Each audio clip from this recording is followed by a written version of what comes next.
So what we have here is a dashboard, and as Cyril was talking about, the usual SRE methodologies, that of the four golden signals, which if you're a Google SRE, you'll know very well.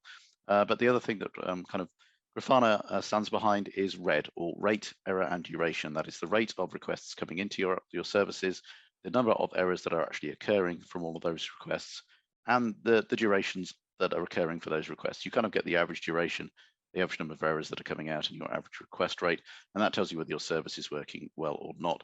So usually in the days of old, if you were wanting to get all of this information, you would instrument your applications with something like Prometheus, and you would manually work out what your request rates, you would manually put instrumentation in to ensure that every time a request occurs, a value would pop out of Prometheus, the same with errors, durations, that kind of thing. And then you would use PromQL to go away and actually do these calculations to get your averages, your maxes, your mins, your 95th percentiles, etc. And it works very well.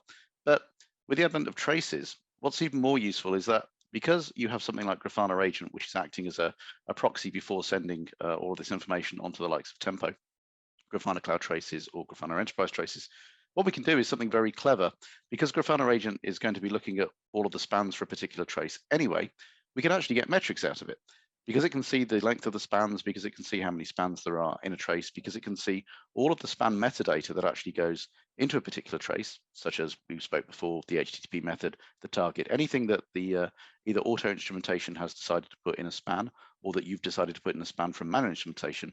We can actually get to the point where Grafana Agent can look at this, can be configured to actually put some of these spans as Prometheus labels, and then send them to a Prometheus target. And this is usually, as Cyril says, the likes of Mimir or Grafana Cloud Metrics. So in this particular rate, we have a dashboard here that has a request rate. These are the number of requests on average over the last minute that are coming into our service. We have an overall error percentage. This is how many of our requests are actually erroring from all of the requests coming in. And then we've broken them down actually into the different endpoint targets here. So there's more errors going on here in the beholder than there are, for example, in the owl there. We can also go down here and look at these two panels. One of these is a table, which is showing us our top 10 highest endpoint latencies over the last minute. So which of the latencies, which of these requests coming in are taking the longest over both the HTTP method and endpoint? And we can see that a post to an illithid is taking about 26.4 milliseconds, whereas a delete on a beholder is taking about 11.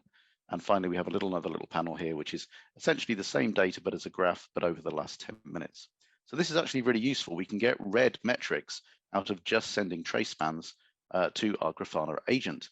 But what would be even more useful is if we can see that something is particularly going wrong, why wouldn't we want to be able to get to the traces that are exhibiting this? Well, in actual fact, we can. So if we look at maybe the top 10 highest endpoint latencies, we can see that this is a table, and it's calculated by looking at both the HTTP method and the HTTP target from both the number of span metrics that are coming in, their latencies, over a sum and a count. And this is a fairly common calculation. If you know the number of, if you know the total count of the latency, the total sum of the latencies over a certain period of time for a particular endpoint method, for example, and you know how many requests came in for that HTTP method and HTTP target in that same time frame, you can get the average latency for that particular HTTP method and HTTP target. So this is what we're doing. Grafana Agent is pushing these metrics out. We're doing that average latency count, and then we're doing a top K10. And in PromQL language, what it basically says is, give me an ordered top 10 from the highest latency to the lowest latency. So that's how we get our latencies, but you'll notice that we can actually hover over these. They were underlined. And this will actually allow me, if I open in a new tab, to get to a set of traces where this is true. Because we can actually use span searching from within Tempo, we can actually say, well, get me all of the traces where there is an HTTP target of illithid and the HTTP method is post. And now all of the traces that I see here in my list will show me everything that is basically a post to this particular endpoint. This is incredibly useful. What I could do is also start looking by duration. And in fact, if we go back to the previous tab, the way that I've managed to do this is simply use what's called a data link. So many panels within Grafana, many visualizations have the ability to add data links. And all that they are is essentially a URL reference, as you can see here. But in this particular case, what I'm doing is I'm pointing it back to Grafana. And because there is a URL for the explore page in Grafana, what I basically said is for any of the data that I've got coming in, use Tempo as my data source, look from all the traces from the last hour, and use the HTTP target and the HTTP method of the particular row and column that I've clicked in to be my particular target and method. And because we've done this, I can very quickly get back to all of the traces that pertain to that. So it's a very powerful way of getting from metrics in your dashboard to the traces that actually pertain to the actual values and the actual kind of threshold changes that you're interested in. We can do this for errors as well. So I can look for Albert errors where the status code is 2, i.e. there's an error on the particular trace. And if I go a little bit further than that, as we've looked at a trace with errors in before, I opened this before, we want to kind of figure out why something is going wrong. Well, again, because we have all of this data in the spans, and because as we're going through with our trace, these are being filled in by, in this case, an auto instrumentation library, it's OpenTelemetry again, we can see what's actually been going on. So we know that this is a post into a particular endpoint, Albert at this moment.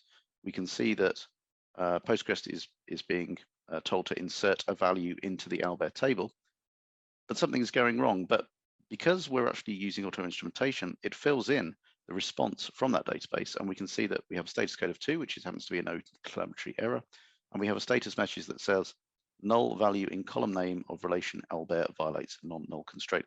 And if you know your Postgres databases, you'll know that what I'm trying to do here is insert a null value into a table, which into a column in a table, which doesn't allow you to send null. So immediately I've narrowed it down. I can figure out that we're doing something wrong in the code that's actually talking for Postgres. I can talk to my DBA. I can talk to the developer that actually wrote this code, and I can get them to go back and very quickly figure out what's going on. Something like this, there's probably a very obvious error that hasn't been spotted, and they'll be able to go away now, quickly figure it out. And that's the power of being able to very quickly get from your metrics to your traces, as well as from logs. And one final thing to note here is that we have some auto-logged errors. So these traces here are being, these log entries here are actually being also generated from Grafana agent. As I said, usually you put some code into your own services to ensure that you can print out a line with the trace ID and the request that's going on. But again, if you don't wish to, Grafana agent can actually look at the traces, the spans, and the processes that are being used, and it can generate log lines for you. In this particular case, I'm looking only for the errors that are occurring, and I could actually now go away and look at any of these log lines and take me to a trace that's erroring, so I can quickly look at everything that's going wrong. The final thing to say about metrics is, even though we've kind of generated all of these from within Grafana agent using trace spans, you can also, of course, use your own instrumentation. So this particular graph here is being generated from some instrumentation code I've put into our services. It's simply doing what the response latencies are again. But in this particular case, I'm looking for the 95th percentile. That is the times in which 95% of all requests are being serviced. And you might notice these little diamonds. So these little diamonds are exemplars. And what an exemplar is essentially the ability to link directly from a metric to a trace by doing sampling. Very similar from a log, where it has a trace ID embedded into the log entry. In this particular case, we're embedding a trace ID into each metric. So again, we can see that there's quite a few little diamonds down here, which are kind of the average for the requests that are occurring. But there are also some outliers. So I can go to one of these larger outliers, and I can quick query with Tempo. I'm going to leave the page and quickly move over to that one instead. Again, I get to a trace. We're seeing that this is quite a long trace. This is 1/5 of a second. So this is something I'm really interested in, because most of my requests are taking probably about 20, 30 milliseconds. I want to figure out exactly what's going on. And again, I can kind of look at exactly what's happening, the length of my spans, see that in actual fact, the outlier here is again, it's inserting into the Postgres database. And we can find out very quickly that this is taking 71.58 milliseconds. That's a very long time. Again, I can go to my DBA, say, we need to kind of optimize for this, something's going wrong, maybe we need some virtual tables, something like that. But again, an easy way to get from some very useful dashboarding metrics at a glance, your red signals, to a point where you can look at the traces that might be causing you both slowdown and bottlenecks in your services, as well as errors.